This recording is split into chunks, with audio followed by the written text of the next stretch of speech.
Assalamualaikum warahmatullahi wabarakatuh.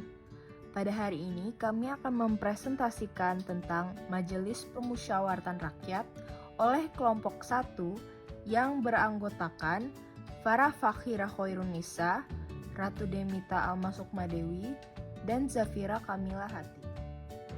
Pada materi ini, topik yang akan dibahas ada 4. Yang pertama, sejarah MPR. Yang kedua, tugas dan kewenangan MPR dalam amandemen UUD NRI tahun 1945. Yang ketiga, keanggotaan MPR. Dan yang keempat, hak dan kewajiban MPR. Sedikit wawasan tentang MPR. Majelis Permusyawaratan Rakyat Republik Indonesia atau cukup disebut Majelis Permusyawaratan Rakyat, disingkat MPR RI atau MPR, adalah lembaga legislatif bikameral yang merupakan salah satu lembaga tinggi negara dalam sistem ketatanegaraan Indonesia. Setelah amandemen UUD 1945, anggota MPR terdiri dari anggota DPR dan DPD. Sebelum reformasi, MPR merupakan lembaga tertinggi negara. MPR bersidang sedikitnya sekali dalam 5 tahun di ibu kota negara. Sejarah MPR. MPR sebagai lembaga tinggi negara memiliki kedudukan yang sejajar dengan lembaga tinggi negara yang lain seperti Presiden, DPR, DPD, MA, MK, dan BPK. MPR menghilangkan kewenangannya menetapkan GBHN dan menetapkan presiden karena presiden dipilih secara langsung melalui pemilu. Secara konstitusional, kedudukan MPR dijelaskan pada Pasal 2 dan Pasal 3 UUD NRI tahun 1945. Susunan dan kedudukan MPR ditetapkan dalam UU nomor 22 tahun 2003 yang diubah menjadi UU nomor 27 tahun 2009 dan disempurnakan menjadi UU nomor 17 tahun 2014 dan disempurnakan lagi menjadi UU nomor 2 tahun 2018.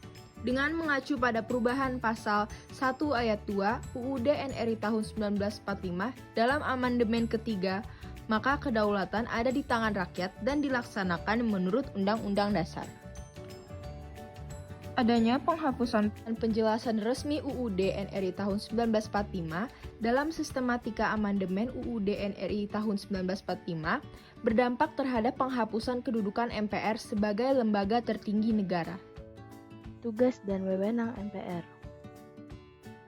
Tugas dan wewenang berdasarkan Pasal 2 dan 3 Undang-Undang Dasar Negara Republik Indonesia tahun 1945.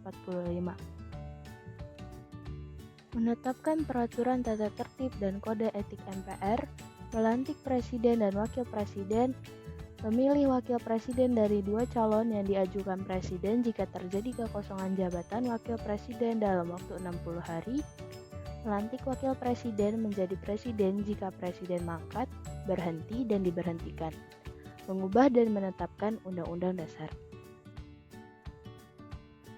Memutuskan usul DPR berdasarkan putusan Mahkamah Konstitusi untuk memberhentikan presiden dan wakil presiden dalam masa jabatannya setelah presiden dan wakil presiden diberi kesempatan untuk menyampaikan penjelasan dalam sidang paripurna MPR. Memilih presiden dan wakil presiden jika keduanya berhenti secara bersamaan dalam masa jabatannya dengan jangka waktu 30 hari. Keanggotaan MPR. MPR dibentuk sebagai konsekuensi penyelenggaraan pemilihan umum karena keanggotaan MPR terdiri dari anggota DPR dan DPD yang dipilih melalui pemilihan umum. Sejak pemilu tahun 2004, seluruh anggota MPR dipilih melalui pemilihan umum dan tidak ada anggota MPR yang diangkat sebagaimana terjadinya pada keanggotaan MPR sebelumnya. Anggota MPR hasil pemilu 9 April 2019 berdasarkan keputusan Komisi Pemilihan Umum nomor 987P.01.8 KPT 06 KPU 5 2019 berjumlah 711 orang yang terdiri dari anggota DPR sebanyak 575 orang dan anggota DPD sebanyak 136 orang yang mewakili tiap provinsi di Indonesia dengan ketentuan tiap provinsi diwakili 4 orang anggota DPD. Anggota MPR sebelum memangku jabatannya mengucapkan sumpah atau janji secara bersama-sama yang dipandu oleh Ketua Mahkamah Agung dalam sidang paripurna MPR. Anggota MPR yang berhalangan mengucapkan sumpah atau janji secara bersama-sama mengucapkan sumpah atau janji yang dipandu oleh pimpinan MPR. Hak dan kewajiban MPR. Mengajukan usul pengubahan pasal Undang-Undang Dasar Negara Republik Indonesia tahun 1945, menentukan sikap dan pilihan dalam pengambilan keputusan, memilih dan dipilih, membela diri, imunitas, protokoler, keuangan, dan administratif.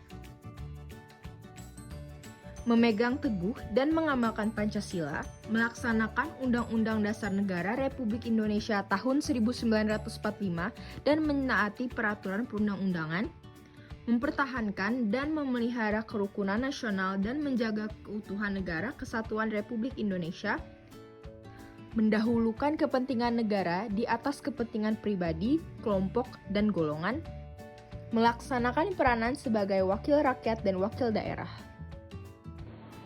Mohon maaf bila ada kesalahan. Sekian dari kami, terima kasih.